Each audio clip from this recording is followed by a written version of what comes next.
Welcome students. In this video we have class 10th exercise 4.4 quadratic equation. Exercise 4.4 का question number 2 करेंगे यहाँ पे. Very important one. ये question confirm एक आता ही आता है पेपर में. इस पूरे प्रोसीजर का प्रोसेस का मेन मकसद इसी तरह के क्वेश्चन सॉल्व करना है. क्वेश्चन क्या है कि हमें एक क्वाड्रेटिक इक्वेशन दे रखी है.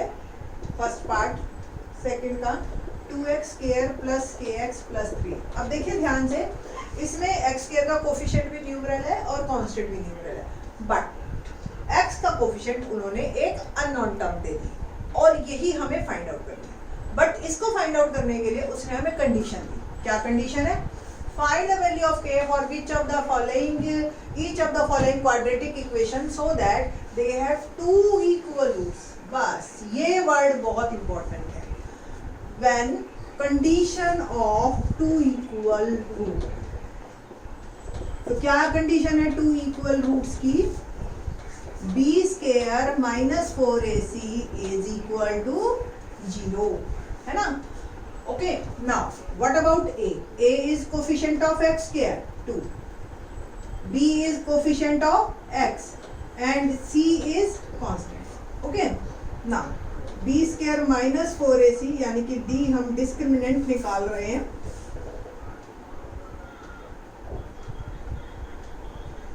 तो b स्क्वायर यानी कि k square minus 4 into 2 into 3. ठीक है. तो k स्क्वायर माइनस 4 टू द 8, 8 3 द 24. अब condition for two equal roots क्या थी? b square minus 4ac is equal to 0. 0 के बराबर रख दीजिए. ये भी 0 के बराबर. तो k स्क्वायर क्या आ गया? 24 और k आ गया प्लस माइनस रूट 24, है ना? जब भी आप स्क्वायर रूट करते हैं तो दोनों साइन आते हैं, प्लस और माइनस, और ये अंडर रूट. अब रूट 24 के मैंने लास्ट जैसे वीडियो में किया था, इसके फैक्टर बना लीजिए. 2 इंटू 2 इंटू 2 इंटू 3. तो इसका पेयर बन गया, बाहर निकाल दीजिए. हर पेयर का एक बाहर निकलता है और जो रह गया कोई बात नहीं. अगर पेयर नहीं बन पा रहा तो उसको वहीं रखिए. ओके. तो ये it can be written as plus minus 2 root 6 is our answer, है ना? इजी. सेम इसी का ही सेकंड पार्ट देखते हैं. सेकंड का सेकंड पार्ट है हमारे पास kx x minus 2 plus 6 is equal to 0. इसी में ही कर देते हैं, बेटर है.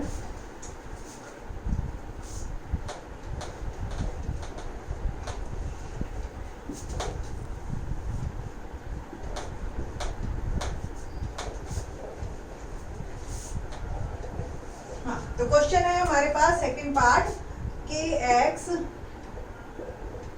x minus 2 plus 6 is equal to 0. इसको अभी मल्टीप्लाई करके पहले नॉर्मल बनाइए. तो kx से मैं x को मल्टीप्लाई कर रही हूँ, kx square minus 2kx plus 6 is equal to 0.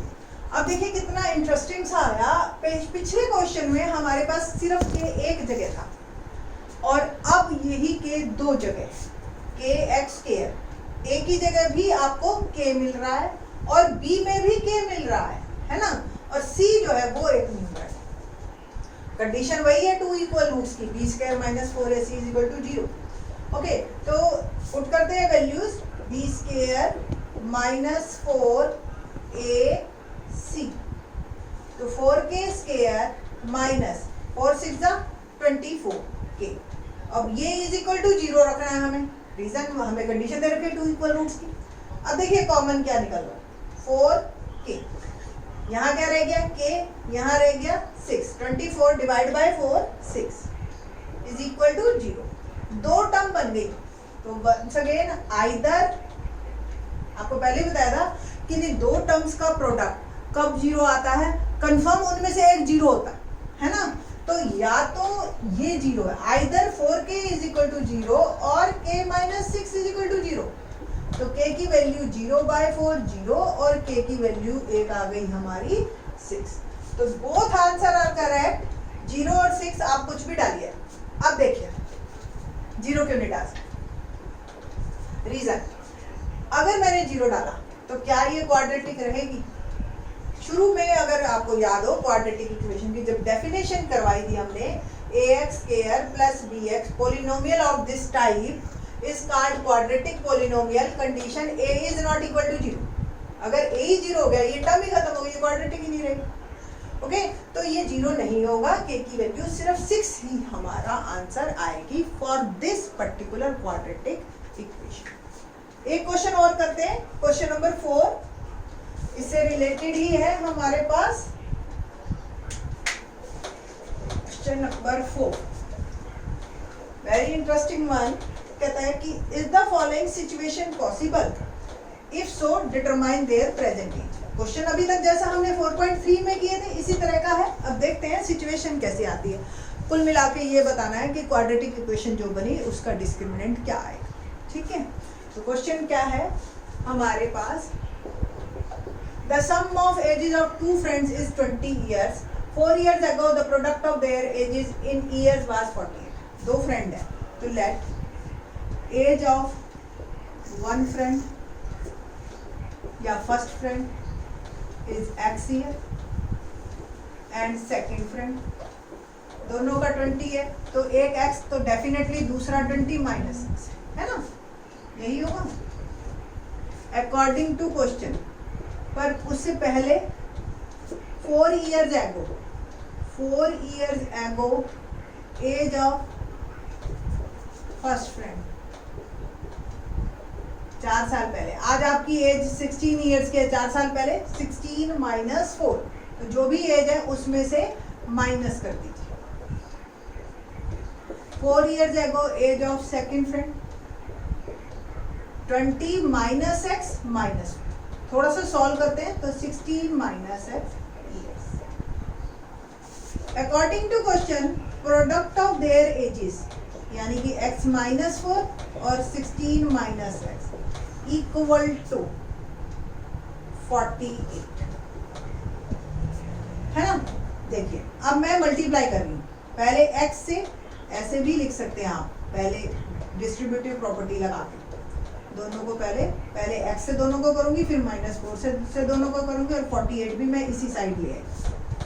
Multiply कर रहे हैं 16x minus x square minus 16 4 द 64 minus minus plus 4x minus 48 equal to 0। X square की टर्म पहले लिखी, x वाली देखिए ये दो टर्म है, दोनों प्लस में है तो प्लस 16 प्लस 4 प्लस 20x, और ये दोनों टर्म कांस्टेंट, दोनों टर्म नेगेटिव है बट आपस में प्लस होंगी, साइन माइनस का है, तो 8 और 4 12 और ये हो गया 1 11। ओके अब क्योंकि एक्स स्क्वायर के साथ नेगेटिव है तो आप माइनस को हटा दीजिए, यानी कि माइनस कॉमन ले लीजिए और प्लस 1 वेरी सिंपल वन। 12 के ऐसे फैक्टर करो कि 1 1 2 आए, प्लस करने पे तो 20 आए और प्रोडक्ट करने पे 1 1 2। अब आपको अगर सोचना मुश्किल हो रहा है तो कोई दिक्कत नहीं है, b स्क्वायर माइनस 4ac निकाल के देखिए। But about a is 1, b is minus 20 and c is 1 1 2।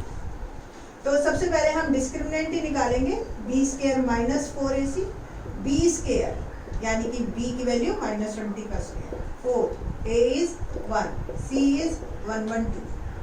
तो 20 का square 400 minus minus plus minus 4 से इसको मैं मल्टीप्लाई करती हूँ, 4 2 8 4 4। देख रहे हो नेगेटिव आ रहा, less than 0, no real roots है ना, it means situation is not possible. यही पूछा था ना उसने हमसे, तो यहाँ पे आपका क्वेश्चन खत्म हो गया। तो ऐसे में आप ये भी पूछ सकते हो कि जो क्वेश्चन पूछने वाला वो भी समझदार है या नहीं है। ये ना हो कि जी हम सोचे जा रहे हैं। बड़ा एक क्वेश्चन कॉमन सा है, मैं आप बताना चाह रही थी आपको। एक पजल पूछ लेते हैं हम बच्चों से, 3 नंबर और प्लस, और कहते हैं जी यहाँ पे ऑड नंबर ही लिखना है और तीनों का सम 30 आना चाहिए। कॉमन सेंस वाली बात है कि 3 ऑड नंबर का सम कभी इवन हो ही नहीं सकता, चाहे आप चेक करके देख लेना। ठीक है, तो इस तरीके से आपको मैथ सिर्फ सम्स नहीं निकालने, कंसेप्ट को क्लियर कीजिए और आप ये देखिए कि सामने वाला भी समझदार हो आपके लायक पूछने के लिए, कि वो जो क्वेश्चन पूछ रहा है और उसको सेटिस्फाई कीजिए कि हाँ ये क्वेश्चन क्यों गलत है। ओके, तो आप प्रॉपर कंसेप्ट को समझ के क्वेश्चन को कीजिए। आपकी ये क्वाड्रेटिक इक्वेशन टॉपिक आज हमारा खत्म हो रहा है यहाँ पे। In the next video we will do from the next topic, next chapter. Thanks.